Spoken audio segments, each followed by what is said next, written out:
അയൽവാസിയുടെ സുഹൃത്തുക്കൾ പൊട്ടിച്ച പടക്കം സ്ഫോടനമായി ചിത്രീകരിച്ച് ബിജെപി സംസ്ഥാന vice president Shobha Surendran. Police അന്വേഷണത്തിൽ പൊട്ടിയത് 35 രൂപ കൊടുത്ത് വാങ്ങിയ പടക്കമാണെന്ന് വ്യക്തമായി.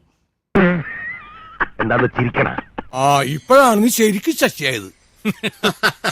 വാർത്ത അറിഞ്ഞ് വീട്ടിലെത്തിയ മാധ്യമങ്ങളോട് ഒരു പടി കൂടി കടന്ന് അക്രമകാരികൾ വന്ന വാഹനത്തെക്കുറിച്ചും ശോഭാ സുരേന്ദ്രൻ വാചാലയായി. എനിക്കെന്തെങ്കിലും പറ്റിയോടാ? പറ്റാനോ? എനിക്കോ? ഇനി ഒരു 100 പേര് വന്നാലും എനിക്കൊരു പ്രശ്നമേ അല്ല.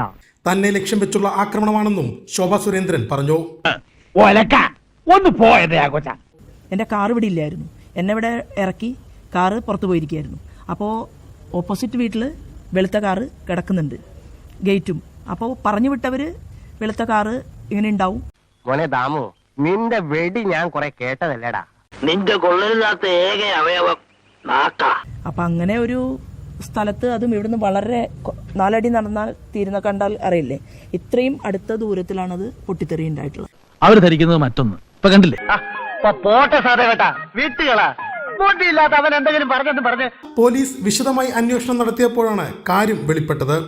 നടന്നത് സ്ഫോടനമായിരുന്നില്ല, മറിച്ച് അയൽവാസിയുടെ സുഹൃത്തുക്കൾ പടക്കം പൊട്ടിച്ചതായിരുന്നു. വെടിക്കെട്ടത്ര പോരാ, എന്നാലും അവസാനം പൊട്ടിയ ഗർഭം കലക്കി ഉഗ്രൻ. ഞാൻ പോകുന്നു. Bye bye.